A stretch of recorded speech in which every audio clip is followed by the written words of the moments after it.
there, Chad Peterman here, and welcome back to Can't Stop the Growth. We're adding another series to the podcast, sharing my favorite episodes from To The Point Home Services podcast, where I co-host with my buddy, Chris Yano. We dive deep with some incredible guests and share strategies, stories, and new ideas to grow home service companies. These episodes are packed with actionable insights and powerful ideas, so get ready. This is another great podcast to follow for sure. Franchising is unique because if someone doesn't do well, it's our fault. And if they do well, it's like on them. Like, it's like, why am I paying you royalty? What did you do when it goes well?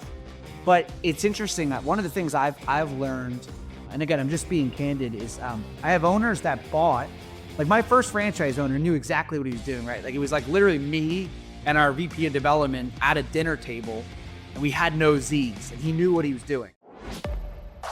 This is To The Point, a Rhino experience. Voted one of the top home services marketing and operations podcasts. Cutting through the bullshit and getting to the point. What's up, To The Point listeners? It's your boy, Chris, and I got my co-host, Mr. Chatty P, in the place to be. Looking at me on TTP. I told you I should have been a rapper. I could have been 23 Savage. Not 22 because you already took that role.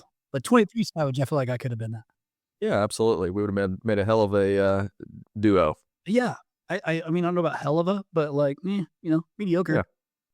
We could figure some things out. I mean, listen, the Beastie Boys could do it. We could do it. Surely. Well, okay, listen. A couple things I want to share on this episode before we jump into like the actual like good shit and important stuff.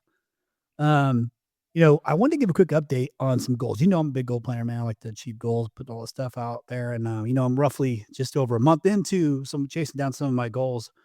One of them was I wanted to learn Spanish, better Spanish, right? So I downloaded the Babbel app, and I've been, taking these Spanish lessons and like learning some of the things. And that way I can have more than like cerveza, baños, like I can have more of an intelligent conversation because I, in Mexico, a fair amount.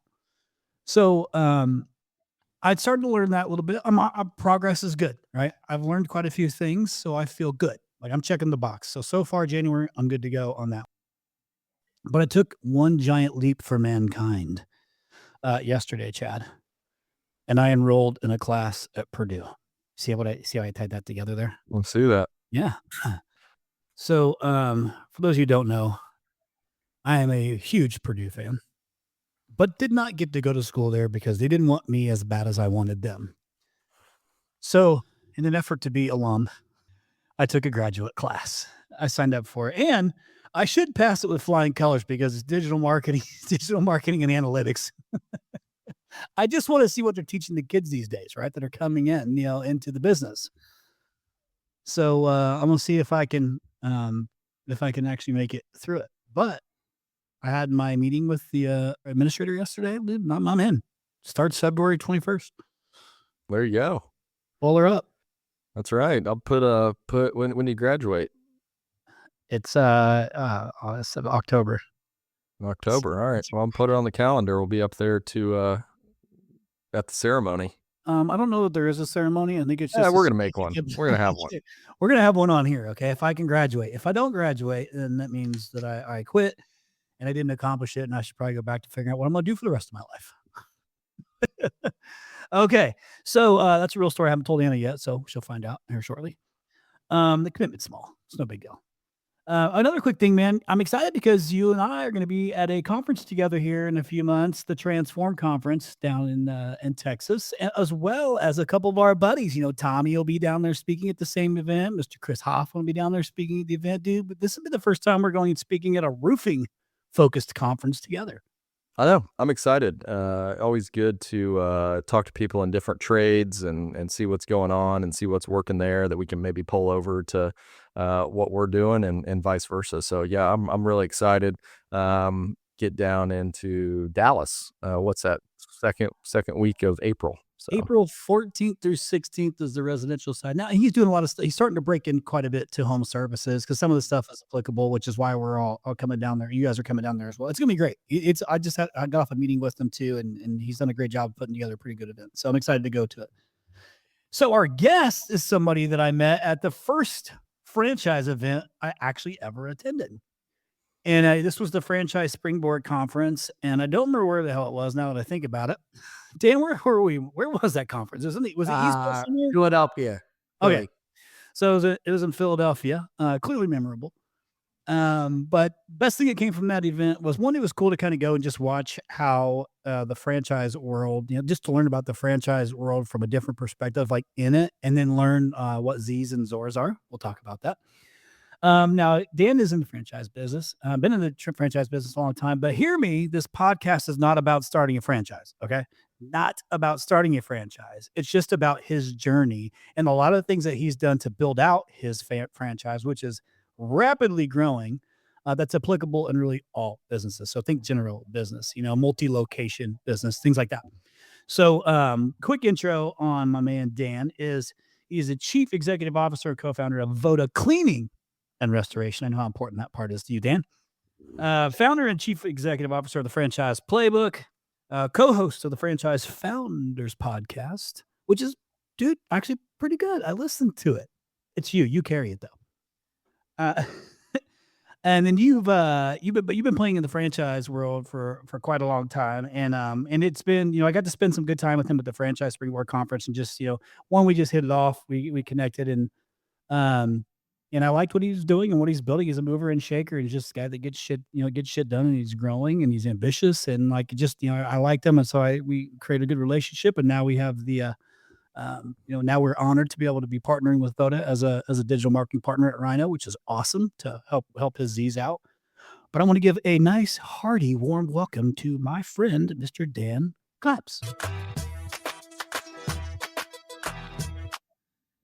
You like that song? You've never heard that before in your entire life, have you? At first, I didn't realize what was going on, and then I realized what he was saying. So I gotta start waking up to that as my alarm.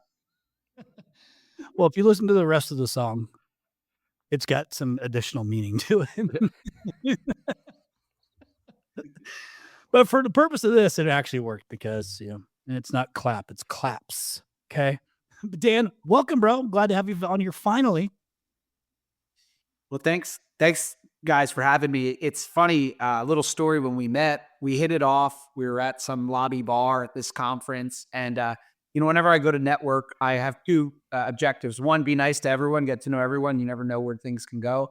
And then two, build 1 to 2 deep relationships. I used to go to conferences trying to build 1 million, but now I try to build 1 to 2. What I thought was interesting is I didn't know anything about you. I didn't know you had this company. I happen to have been on the mission to find a marketing partner. But you're very humble. So you invite me to go out. I'm like, let's go out. We'll grab dinner. And then you say to me, you know what? Actually, this event I'm at, there is dinner. I said, okay, great. So I go to the event, and I realize the event is the main event, which also happens to be your event. And I just thought it was funny because I'm like, wait a minute, who the hell did I just meet? And, rest is history. But it goes to show, when you're networking, be nice to everyone, because you never know who you're networking with. Yeah. And actually, it was like the end of, I think, the party towards the end. It was a pretty great event too. And we had sponsored it. And, but technically it was just an event, Dan. It's just an event that we attended together. But it was great. We had a fun night that night, and we got to connect more. And he's built a great business, which is why he's on here. And I think, Chad, you and Dan are pretty close in the same age. And it's just impressive, because you know how it is, Chad, building in multi-location, multi-services. And it's like there's a lot of moving parts to that business. I mean, in that franchise world, that's a whole different beast. Dan, how many actual Z's do you have now? Z's meaning franchisees. How many do you have now, or at least locations? Let's go with locations. We have 82 franchise partners in the system.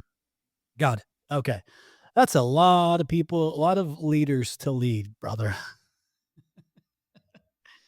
Now, one thing about you that I learned from listening to the episode that you did with Tommy, I think it was like middle of last year or something like that, maybe, was you kind of like me, have you kind of knew coming into this world like you were an entrepreneur from like the lemonade stands to all that stuff. But one interesting story I heard about you and your entrepreneurship that I thought was great was the little trial run you did with your dad's bourbon collection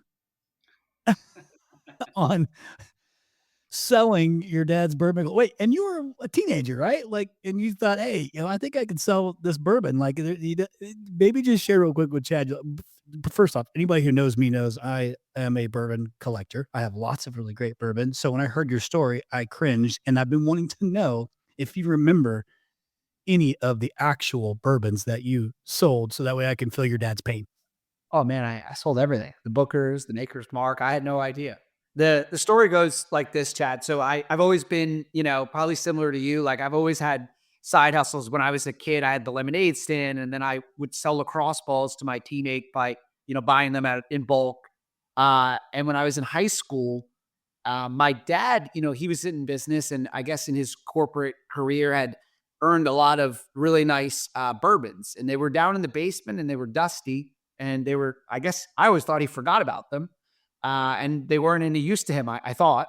And so I started, not super proud saying it now, but I started selling them out of my mailbox. So people would come and they would buy the bourbon, and then I'd make money. I learned supply and demand because the prices changed depending on when you were asking for them, who you were asking for it with. And then one Christmas Eve he went down and all the bourbons were gone, and I had to pay back all my profits because I had 100% profit margin on this business. If you can imagine, no marketing, no supply costs, no cost of goods. So it was it hurt when I had to pay that back.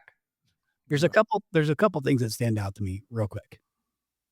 The glaringly obvious one to me is you're how old at this age, Dan? Oh man, I must have been like, I don't know, 14, 15. That's the glaringly obvious one to me is who's buying from you at 14, 15 years old? And how do you notice? I mean, I guess you knowing who to sell to is one thing. I guess you must have just been like out prospecting. Yeah, I mean, you're in high school. This is my worst story though. Be honest, like this is my worst business venture. I've definitely cleaned up my act, stealing things and selling them, but this was definitely a lesson for me.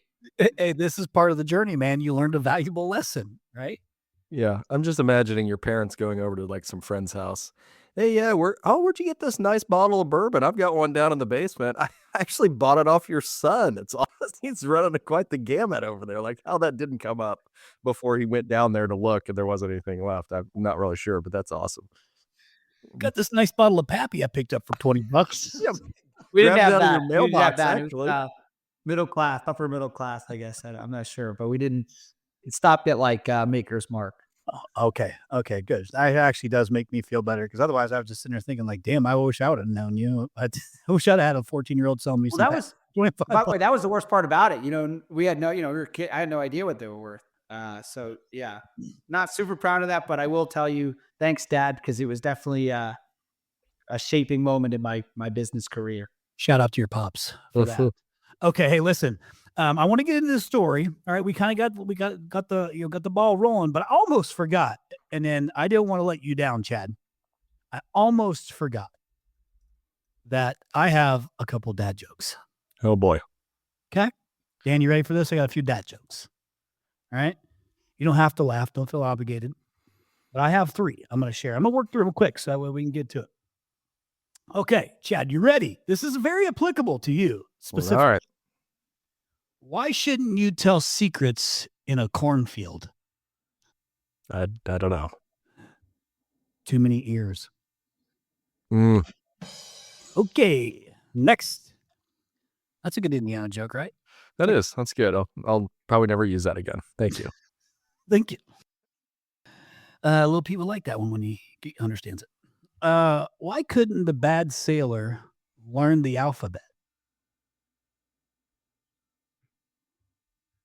Because he always got lost at sea.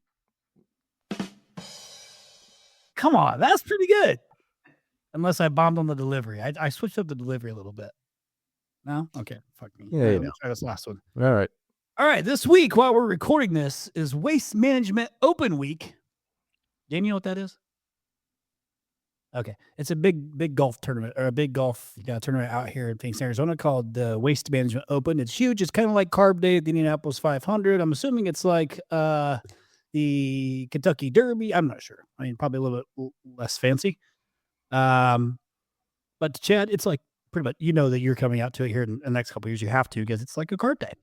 Don't diminish Carb Day like that. I mean, that's a damn near a holiday here. That's fair. Yeah. I apologize to all my Indiana folks listening. I'm sorry. But in honor of the Waste Management Open, that on the week we're recording this is coming up this week. Actually, it's already happening.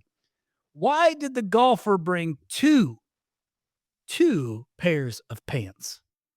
Hey, Chad Peterman here. I've been all in on Blue On for quite a while now, and it's not just me. Contractors all over are seeing similar results. Tony at Just in Time Heating says their support calls dropped immediately once they rolled it out. His techs get reliable answers from Blue On's AI faster than what they get from the OEMs. And their parts guy, he's loving it too. It's made his job way easier. They're saving time, solving problems quicker, and feeling more confident in the field. Blue On's just become part of the process. And yeah, Peterman Brothers is definitely seeing that impact too. Click the link in the description and book a quick demo. You'll get it. Sorry for the interruption. To the point, listeners, have you heard of Rilla? Are you using Rilla yet? If not, are you for Rilla? See what I did there? Rilla is the leading speech analytics software for the trades. It is on a mission to bring physical ride-alongs to an end.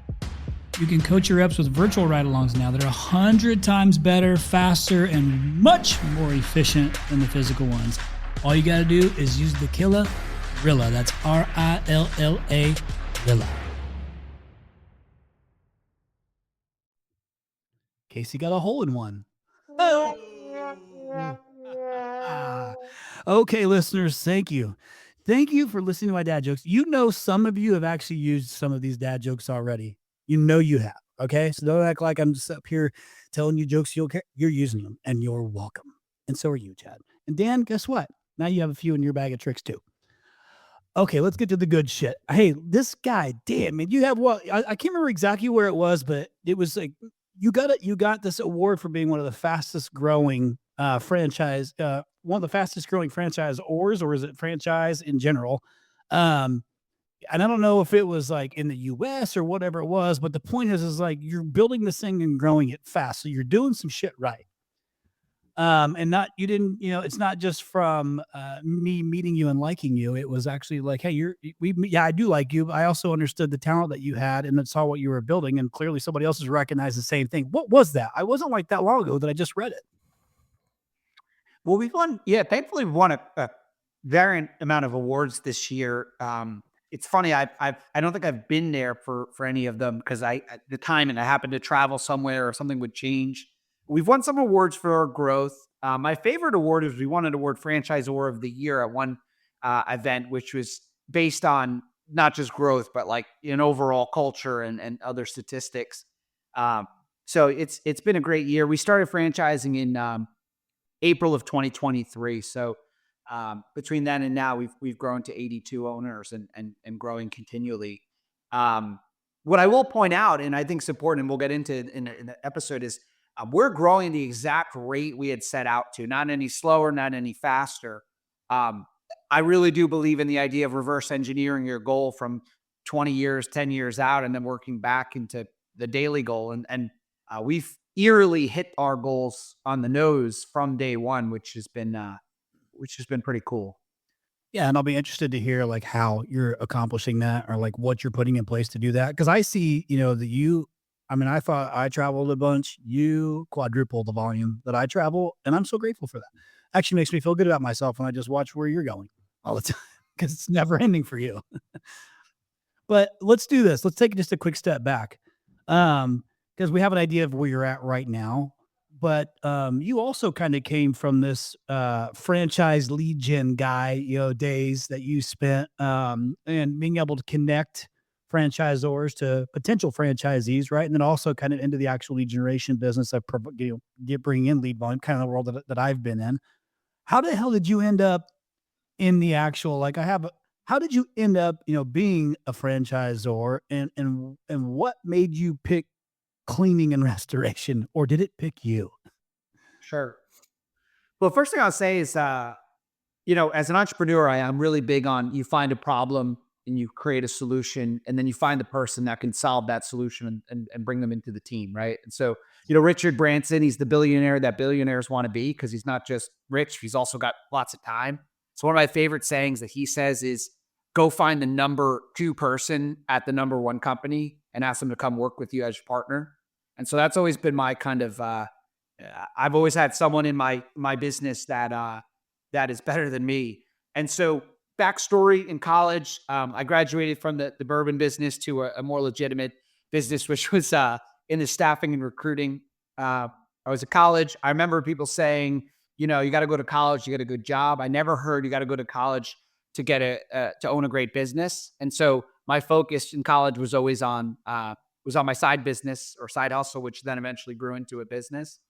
In my early 20s, I didn't want to do that business anymore, and I wanted to sell it. I learned that I didn't have an asset at all.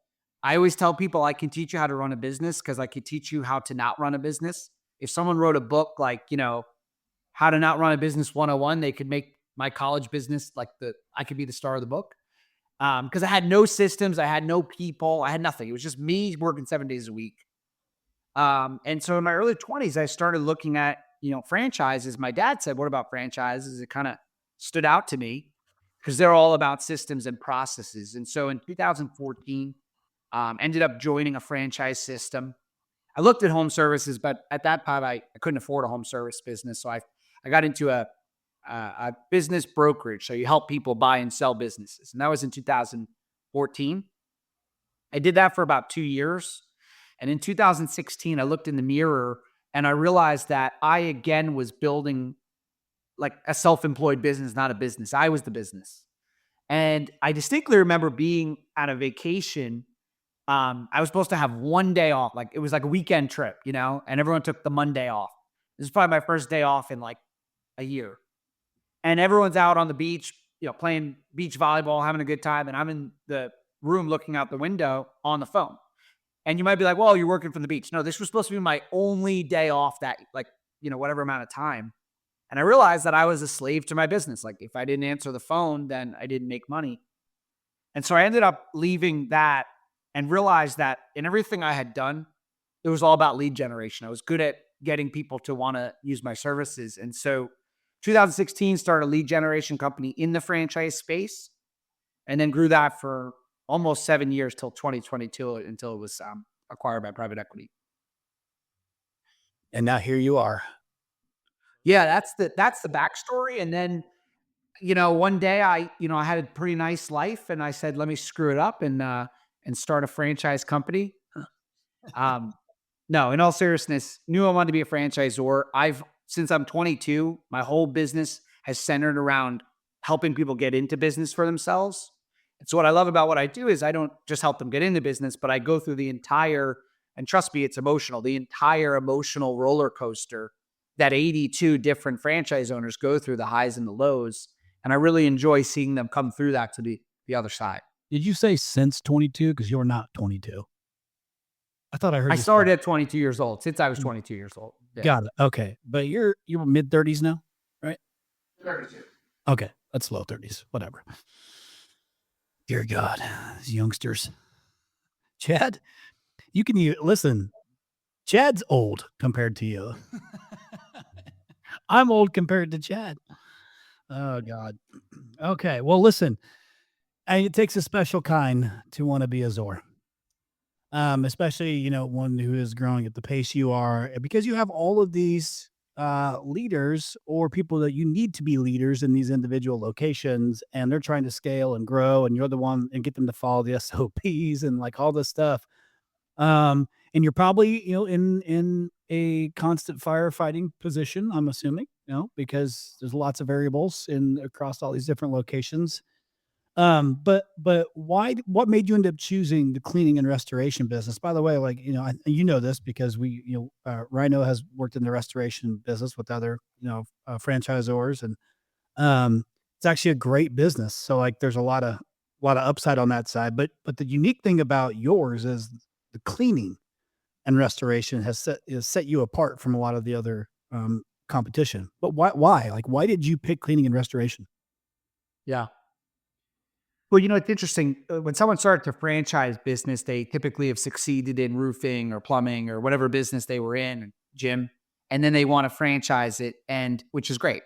But they go into a completely new business, right? Being a franchisor supporting franchise owners is totally different than the actual business. And so it's given me a unique lens being a franchise executive entrepreneur in restoration, not a restoration owner that went into franchising. We have great people on the team that have that restoration experience.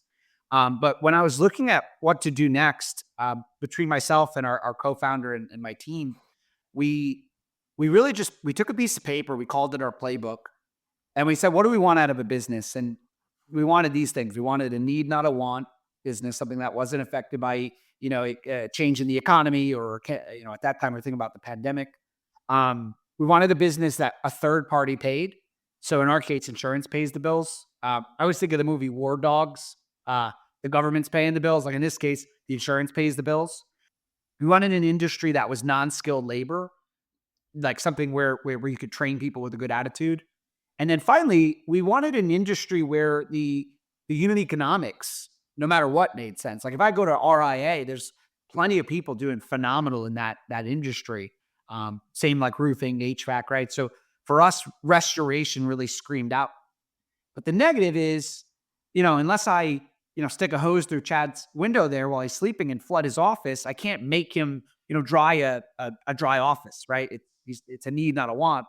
And so the fact that we do the floor cleaning, which, floors, tile grout, upholstery, et cetera, gets us in the door with property managers, in the door with plumbers, gets I want to say recurring, but a predictable revenue stream.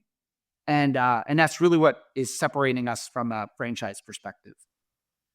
Got it. Hey, Chad, did you hear him say drying? You know what that made me think of immediately? No. Your buddy that has that business of he puts those dryers in for after the floods or flooding and things like that happen, and how successful business has been. Yeah, they crush it. He says, I'd make a whole ton more money if I didn't have to rebuild it, because that's where the tough part comes in. If I could just dry stuff out and, pick up my fans when it's dry, I'd be crushing it. But then they want me to rebuild it, and that's where you got subs and construction timelines and getting paid by insurance and all that fun stuff. Yeah, I can't remember if that was your buddy or what, but I remember you telling me that story. Mm-hmm. It's an optics thing too. You're excited when your house gets dried during the emergency, but how construction is, the rebuild is always, people are not as happy with that experience. Yeah. I got a question. So on the when you started it, like you said, most people, they have a business, they know how to operate it, all of that stuff. What was kind of the foundation for being able to scale kind of the SOPs and different things like that? And, did you build like one particular location and this can be kind of the model, and then that gives, the franchisees like a basis for what they're getting into? How did all that kind of initial kind of build out look? Yeah. Well, when we knew we wanted to be in restoration, between myself and our COO, who was running a home service brand in a different space, in the kitchen remodeling space, for over 10 years, he was president of that franchise chain. When we knew we wanted to get into restoration, we found an incredible founder who's a partner in the business now. His name is Dragan. And it's, yes, Dragan, like a dragon. He's Serbian, and it's pronounced differently, but he goes by Dragan. He built this incredible business in Northern Virginia, started it in 2009. True American dream, moved here from Serbia, didn't speak any English in 2004, was a lifeguard, then a security guard, got married, started cleaning carpets, like literally himself, and just built this incredible, multi-million-dollar business in 15 years of trial and error. And so when we partnered with the business, made the acquisition, we had someone that had done the work. Like, because listen, I'll be the first to tell you, my franchise owners and your listeners, I haven't extracted water, and I understand that, being a little bit different, I have a different lens. We have Dragon and some of our other members of the team that have been there and done that and grown from, 100,000 the first year to whatever, we're doing now. And so there was that foundational business, and then we took that and started franchising it. That's awesome.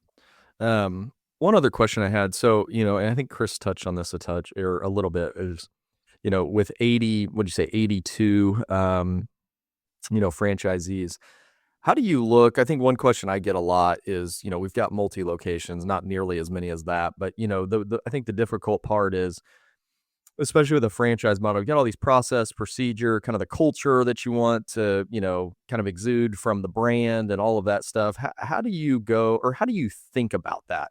I know when people ask me, it's not so much like, how do you do it? There's a lot of elements of that, but like, how do you think about that as far as like, hey, this is the brand, this is what we want it to represent. Now, how do I get 82 people all across the country to do that? Yeah, it's challenging.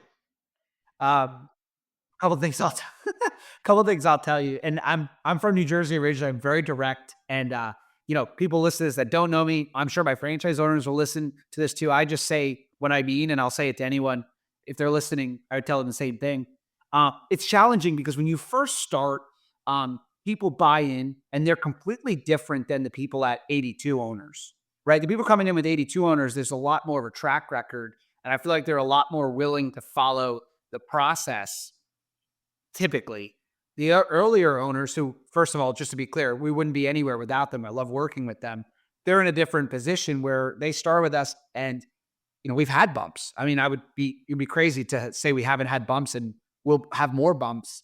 And so, you definitely have some scars because we learned together certain things. So, give you an example, everyone could tell you that it's different, but it is true. Pricing changes in each market. You want to believe that the pricing is going to be able to be the same, but in Northern Virginia and another market, they are different. And so we had to learn those things together with our franchise owners, and still have to learn it. To answer your question around brand consistency, the best answer I can give you is you try really hard to lean into training, and you try really hard to lean into getting buy-in. I think maybe it's different when you're a 20-year-old system with thousands of locations, but when you're a younger system like this, I think it's difficult to say, well, Chad, you signed this agreement that you'd say you'd do it this way. I always say our business owners, they're franchise owners, and what does the bottom of their business card say? It says owner. They bought a business. They're not an employee. And so what we try really hard to do is say, like, look, this is the way we know works really well, or we believe works really well. We're going to try really hard to get you to believe in that too, but we're never going to make you do it. We're going to try to get you to buy into it. Does that make sense? Yeah. No, that makes total sense. I mean, and I think that's about the only way you can go about it. I think sometimes people feel like, well, if I go to multi-location, I've got to, be there every day, and I've got to, do that. And that's not sustainable. And so I think that to your point, there's certain pillars that you lean into, whether that's training, here's the values, here's the brand, this is what we stand for. And you're hoping to find the right people who believe in that as well and can carry out that mission. It may look slightly different, but I think that as you scale, you've got to be okay with it not being so just uniform and rigid and everything like that, or else you're going to stunt your growth. Yeah, just one more thing to add to that is you're exactly right. You have to give up a little bit of control, and then you put systems and controls in place. So give you an example. Up until recently, we use a program called Consumer Fusion for review management, and I love them. And I get all the reviews to my inbox, and they go into a folder. And then recently, I actually changed it where I only see the 3 and below star reviews, because it's exciting to see 5 stars, but like, that's great. That should be the norm.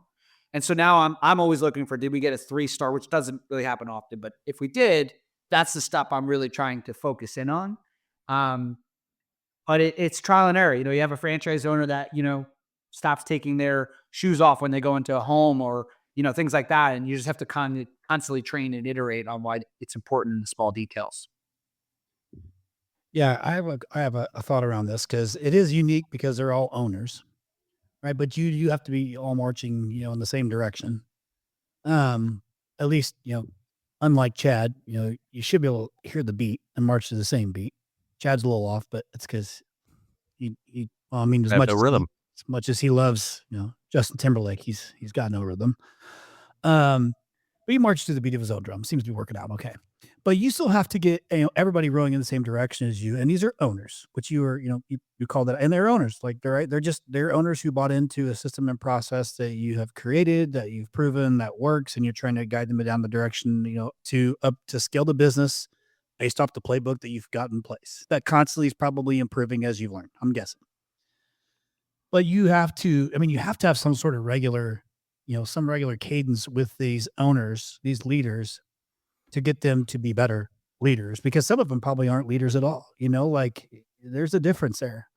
And as there's businesses are scaling, you need them to be also good leaders. So are you doing some sort of regular ongoing, like leadership training with these owners?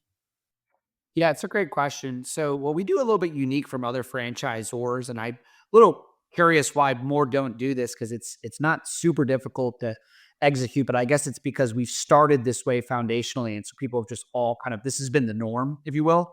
But as a system, we meet unless it's a Christmas or something, we meet every Tuesday, every Wednesday, and every Friday, once a day. And each day is a different topic. So Tuesdays is positive power, where we just go over like, wins and sales training and the basics over and over and over. We do a segment on lead and thrive every other week, which is all centered around building culture and leading people. Every Wednesday is just sales training for anyone that wants to join on a script, constantly, working rebuttals with like breakout sessions, etc. And then every Friday is a system-wide call, like a town hall. And candidly, the reason we've been able to grow is that Friday call, because I'm big with the idea of quick to conflict. And a lot of those Friday calls are phenomenal. Sometimes they're not, right? If we have a big issue as we grow, they come right to head on those calls. And I'm not afraid to sit on that call and hear it, And so I think it's that camaraderie we have between those calls, those very frequent cadences, as well as our conferences together. And then we're constantly communicating through Microsoft Teams. Like the whole system is on one channel. And there's just constant like reminders and things like that going on every day. Yeah, I think I'll add to that because I know that we started my COO does a town hall at once a month with all the field professionals. And it has led to a lot of really positive things. I think as you get spread out and you get bigger, there's a lot of, we call it dumpster chatter, because that's usually where it happens at our place, is out by the dumpster after the meeting. That guy's full of crap. He doesn't know what he's talking about. Can you believe this?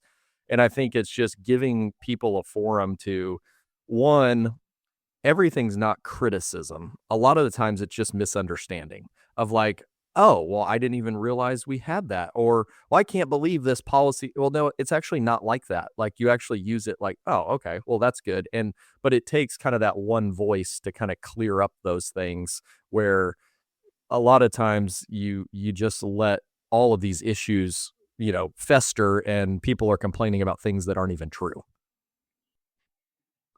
I completely agree. And just feeling heard too, right? Is big. Like you just want to feel heard and get buy-in. I mean, that's how you do it. To me, where do you lose the most continuity? I think it's in the sales encounters. I think it's in the sales presentations. And so not to like shamelessly plug them, but I see Rilla as a sponsor and on here. I mean, I just invested, 100 licenses with Rilla on Friday night. And by the way, those guys, you want to learn selling, they're great at selling. Like they made sure to get me signed. And I mean that in a good way, like in a compliment. Like they take their own preaching and they use it.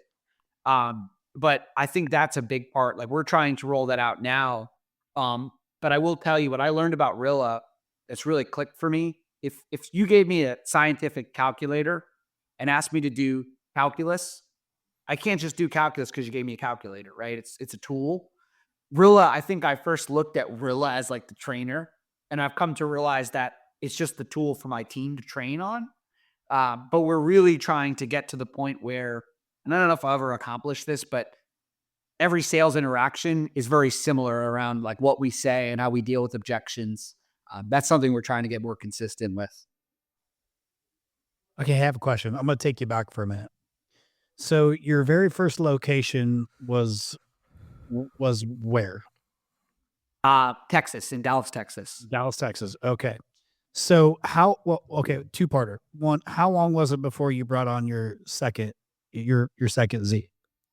Yeah, we did something unique. Our first two Zs were neighboring to each other. So our first two franchise owners were in Dallas, and actually we built out Texas. We had 7 owners in Texas before we really expanded. And people don't know that part of the story. We had, a lot going on in that market first. I will share something. It's interesting. Franchising is unique because if someone doesn't do well, it's our fault. And if they do well, it's like on them. Like, it's like, why am I paying you royalty? What did you do?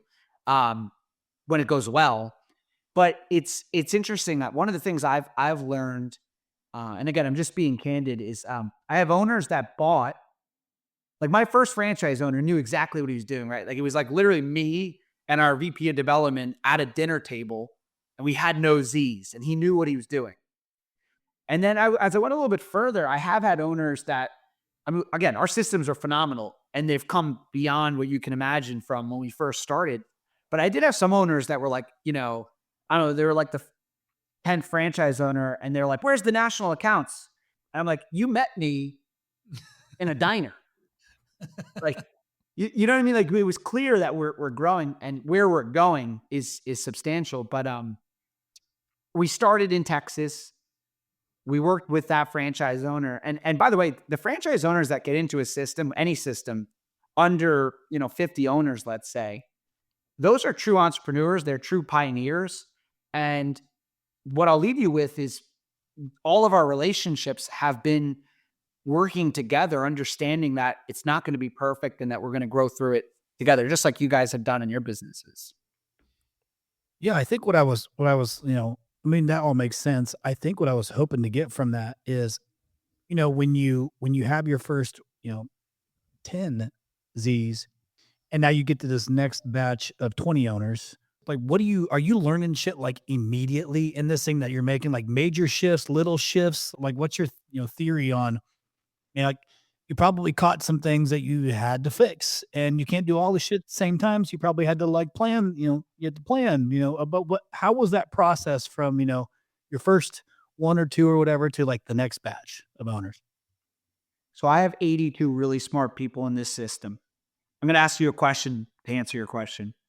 If you had 82 really smart people working on a problem together, rowing in the same direction for a year, we had 8 really smart people working on the problem. Which one do you think would solve the problem better and faster? 82 or 8? 8. You think so? I do. Mainly because that's a lot of Chiefs. If I have 82 Chiefs versus 8 Chiefs, I feel like they can get to an answer faster. Fair enough, Chiefs. But my mindset is with 82 owners, like we're working through problems at a rapid pace because it's 82 people all working together to figure out what's working, what's not working, and growing. And so I found that is the number one thing, because the other thing is, like, if you're a franchise owner, and I completely understand this, you're not always going to listen to the franchise company. A lot of times you're going to listen to your fellow franchise owners. And so we found that community that we've built, they work together to help each other too. And it's not just like corporate franchisor. It's, hey, I'm a peer. I've been in the same position as you 6 months ago, and here's what I would have done differently. And that is kind of growing exponentially as we grow. Yeah, that makes sense. Go ahead. No, go ahead. Oh, I was just going to ask, I get asked this question a lot, and I think it's something that we battle through, and we've had different strategies at different levels.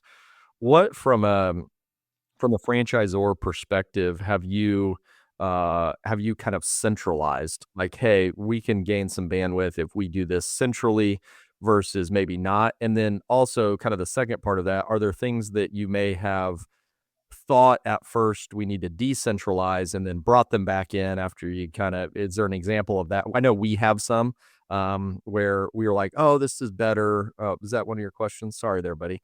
I'm going to take it. But yeah, just kind of maybe just kind of your thoughts around kind of what to centralize, when to centralize. Has any of that changed over time? Great question, Chad. Great question. Yeah, it is a great question. I mean, obviously, like, technology around the CRM and project management, et cetera, that is all, it's important to be centralized. Our call center is centralized to a degree. Something we shifted was there are owners that want to answer the phone themselves or hire someone on their team to do it. And while I don't think an owner should answer the phone, I do understand the desire to when you first start. And so we do have flexibility. And we have varying different versions of that. So it's like, listen, if you want to have you and your team answer, but if you don't in the first, 2 rings, let's have it go to the call center. Or some people are fully on the call center. There's these varying versions. I think that's been a good move. So centralized to partly centralized is what we did there. I think the marketing is a really good one. I was just on a phone call with Chris earlier today, and as we build our partnership, we started out with a centralized, this is the marketing partner that you use, this is our vendor. And we found that is not the way to do it. It's great from an economy of scale perspective and I'm working with the partner, but the challenge with it is kind of twofold. One, I know if I was in a franchise, I don't want to have only one option. I would like to have multiple options. And so we really like giving multiple options, but not a buffet of options, 3, 4 options that all make sense, and then let the data tell us which one works best. We have had experiences where we had one vendor, and I remember getting on the phone with one vendor saying, it's supposed to be that we get special treatment because of the size that we are. I feel like you guys are treating us like low on the totem pole because they have to use you. And we were getting less service than other companies. And so I've really become big on this idea of 2 or 3 vendors in each area. I think of the movie Whiplash. I don't know if you've seen it. It's like the drummer, the guy's always yelling at him. Or in sports, you got a second string. I think it's important to have that degree of competition between our partners. Yeah, I think that's part of your responsibility, though, right? Because that's part of what they're buying into is you are vetting that process and those partners for them. So, and you can only fuck that up so many times before they don't believe you anymore, right? Like you lose that trust. Exactly what we were just talking about earlier. Because I'm also a fan of being an option and earning it. I told you that. I'm basically have to do that forever at this point. So, I'm sorry, I didn't mean to. I had too many energy drinks, but I'll just to add on that. One more point. Like on the marketing side, one of the things I'm challenged with is no matter what the expectations on marketing. If you've never owned a business, it's hard to kind of wrap your head around that. Like, it's not always the lead's fault that leads aren't converting. Like I was just talking to a franchise owner in a different system on the weekend, and I was pretty fascinated because he's a friend of mine, and he's super, super successful. And we were talking about like LSA ads, and he's like, I need a different. And if you're listening, sorry, man, I'm calling you out here, but he was like, I need a different LSA provider. And I was talking to him why, and because there's not much you could do with LSA. You know what I mean? There's only so much you can change. And we've realized that I was like, dude, like your guys aren't answering the phones. Like that's why LSA is not working. It's not the vendor. And so there's a lot of that we have to do. That's what I love about Rhino, because you guys have all the call recording metrics, but that's a big part of our job is the education on expectations. What if your customers could get instant estimates for HVAC systems, water heaters, or generators right from your website? With Contractor Commerce, companies like Peterman Brothers and over 100 Nexstar members are selling online 24/7. No coding, no hassle, just easy. It's built for contractors. It offers instant system quotes. You can launch a touch-free filter subscription and build real recurring revenue. Capture customers while they are researching and take them off the market for your competitors. If you're a Rhino client, setup is seamless. Over 100 Rhino clients have used Contractor Commerce before it was even popular. Get set up with e-commerce on your existing website today. Visit contractorcommerce.com. That's contractorcommerce.com to get started today. In home services, speed to lead is everything. Chirp stands out by transforming your communication strategy. With Chirp, accelerate your lead response time with instant SMS text messaging, email, and ringless voicemail automation. Chirp's cutting-edge technology ensures you're the first and the most persistent, helping you close more deals than ever. But that's not all. Say goodbye to missed opportunities with Chirp's incredible follow-up system. Keep your leads engaged and moving smoothly through your sales funnel without lifting a finger.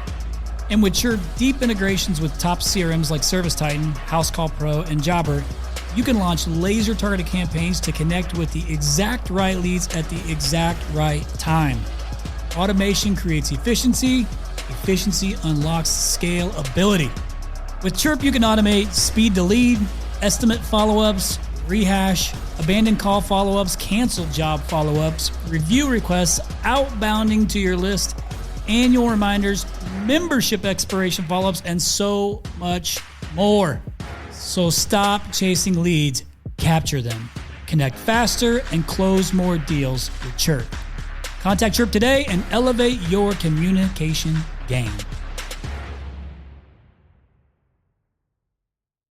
Chad, did I cut you off? I thought you were going to say something earlier. No, I mean, I think he's exactly right. I mean, we've talked about this umpteen dozen times over the last couple of months. It's not always marketing's fault. A lot of it, they can get the phone to ring, but what do? There's a lot of steps. There's a lot more steps after the phone rings to making sure that you get an ROI on that call. Hey, I want to pivot real quick because we're getting close to this last topic around recruiting for your Z's, or how you help recruit for your Z's as they scale and they grow.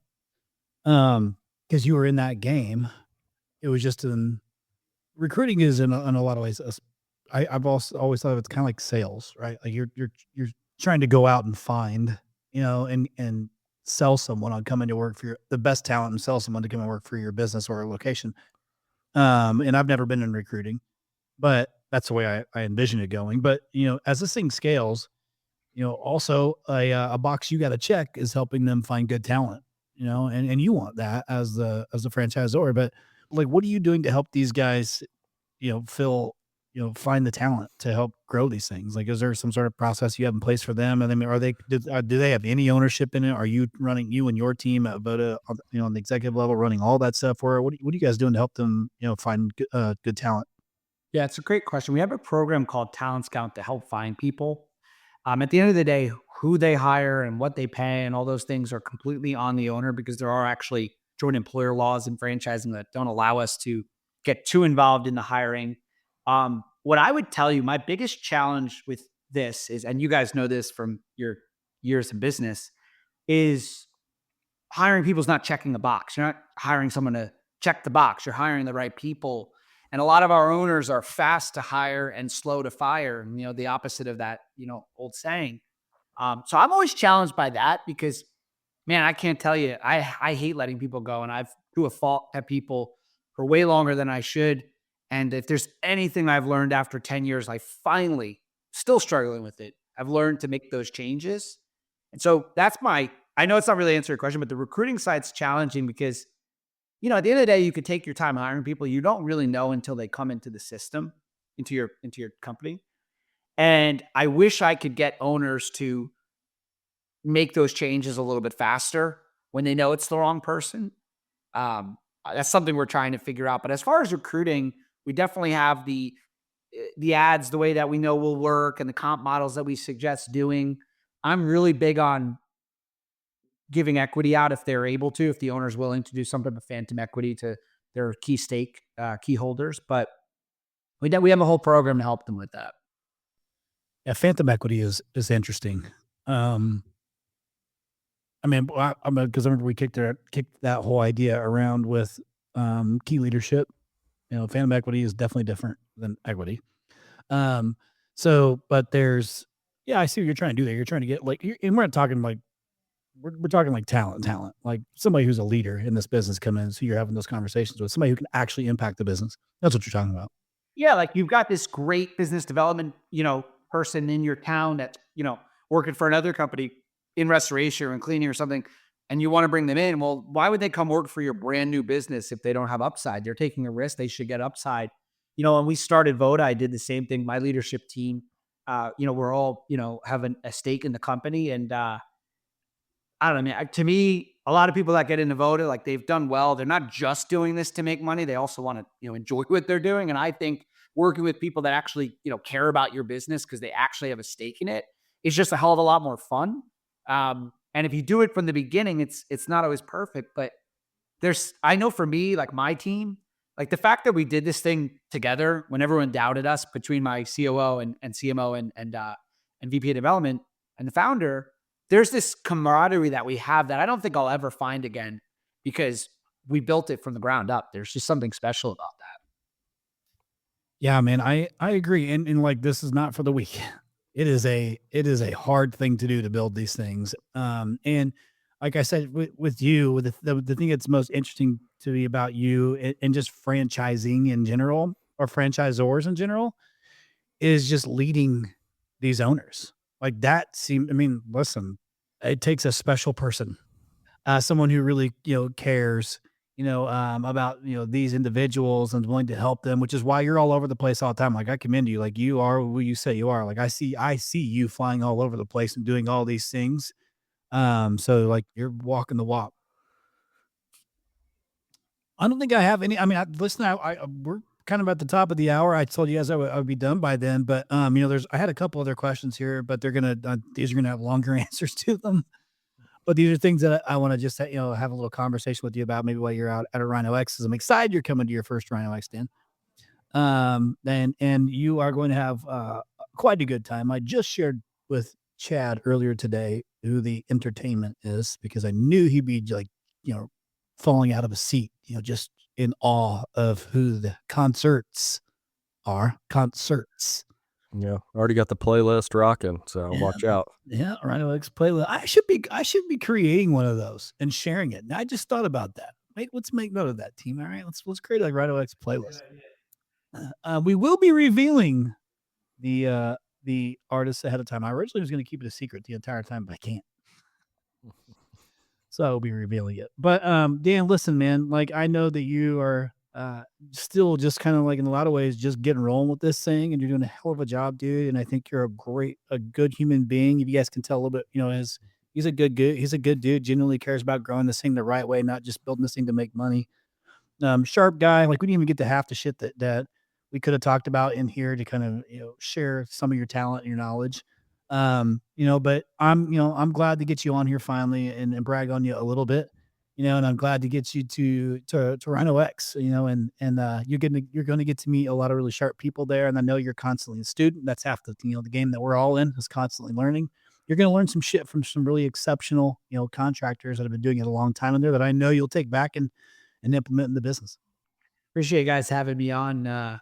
If that's your way of saying I was long-winded, I know I'm guilty of that, especially with a little caffeine in me. It's actually Chad. He's the problem. He's just a talker. He's just been known as the talker his entire life. Yeah, no, but Dan, I really appreciate you coming on. I've always been interested in kind of the franchise space and how we can take, especially as it relates to process and procedure, how we can take that and even though we may not be a franchise, it's still business. Maybe business that, leans heavier on kind of the process and procedure, which will benefit any type of business. So appreciate you sharing kind of your journey and, what you've been doing and all of those things.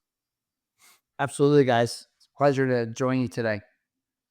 All right, listeners. Well, hit him up on social media. You can find him just about anywhere. You do a fantastic job with your social team, like a ton of video clips and stuff like that. So kudos to you. I watch them mainly because they pop up in my feed all the time because you do a lot of them. So it works between you and Tommy. The algorithm figured out. Between you and Tommy, I see a lot of you sons of bitches. That's a term of endearment I use, listeners. I think you know that about me. All right, guys. Well, I appreciate you guys hopping on here, giving me your time, listeners. You don't got to do everything, but you got to do something. No 0 days.